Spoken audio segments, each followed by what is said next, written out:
हिंदू धर्म में मांस खाना पाप है या पुण्य? हिंदू धर्म में मांस खाना मना है या नहीं, इस संबंध में कई लोगों के मन में भ्रम है। शाकाहारी भोजन को हिंदू धर्म में उत्तम माना है, इसलिए मांस खाने को लेकर कोई सख्त संदेश नहीं दिया गया। आओ जानते हैं इस संबंध में महत्वपूर्ण जानकारी।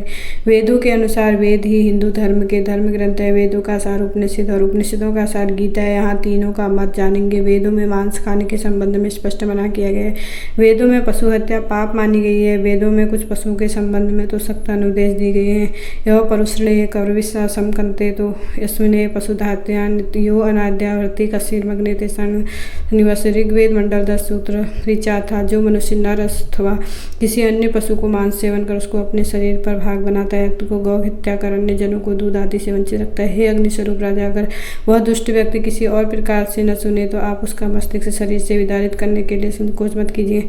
गीता के अनुसार गीता में मांस खाना या नहीं खाने के उल्लेख के बजाय अन्न को 3 श्रेणियों को विभाजित किया गया। नंबर 1 सत्व, रज और तम। गीता के अनुसार अन्न से ही मन और विचार बनते हैं। जो मनुष्य सात्विक भोजन ग्रहण करता है उसकी सोच भी सात्विक हो गया था। सात्विकता के लिए सात्विक भोजन, राजसिकता के लिए राजसिक भोजन और तामसिक कार्यों के लिए तामसिक भोजन होता है। यदि कोई सात्विक व्यक्ति तामसी भोजन करने लगे तो उसके विचार और कर्म ही तामसी हो जाएंगे। मांस 2 तरह के होते हैं, राजसिक और तामसिक। उसको पकाने के तरीके से भी उसकी श्रेणी तय होती है। संतों, ब्राह्मणों और धर्म के कार्य में कार्यरत लोगों को सात्विक भोजन करना चाहिए, लेकिन युद्ध, कीड़ा और भयंकर कर्म हेतु लोगों को राजसिक भोजन करना चाहिए। हालांकि तामसिक भोजन कभी नहीं करना चाहिए क्योंकि यह भोजन राक्षस, पिशाच और असुरों का भोजन होता है। तामसिक भोजन में अच्छे से नहीं धोया गया मांस, बासी भोजन, खराब भोजन, बहुत तीखा और मसालादार भोजन होता है।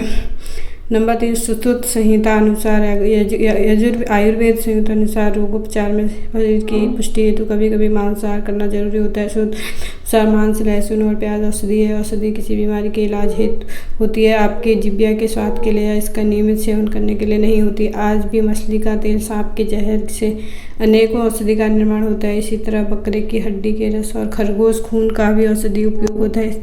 इनको उचित सेवन से रोग नष्ट होते हैं। इस तरह यह देखा गया है किसी विशेष रोग में कुछ पशुओं के मांस, हड्डी या अन्य अंगों का उपयोग होता है।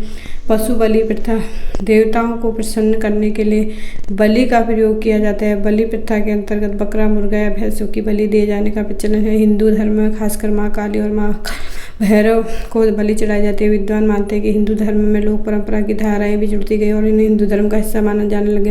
दरअसल बलि प्रथा कभी भी हिंदू धर्म की देना नहीं है। बलि प्रथा का प्रचलन हिंदू को सख्त तांत्रिकों के संप्रदाय में ही देखने को मिलता है, लेकिन इसका कोई धार्मिक आधार नहीं है। शास्त्र तांत्रिक संप्रदाय अपनी शुरुआत से ही ऐसे नहीं थे, लेकिन लोगों ने अपनी इच्छाओं के कई तरह के विश्वास को उक्त संप्रदाय में जोड़ दिया गया। पशु बलि की यह प्रथा कब और कैसे प्रारंभ हुई कहना कठिन है, लेकिन इतना तो तय है कि यह वेद, गीता, उपनिषद, पुराणों की देन नहीं। 2 मार्ग, आत्मा और शरीर का।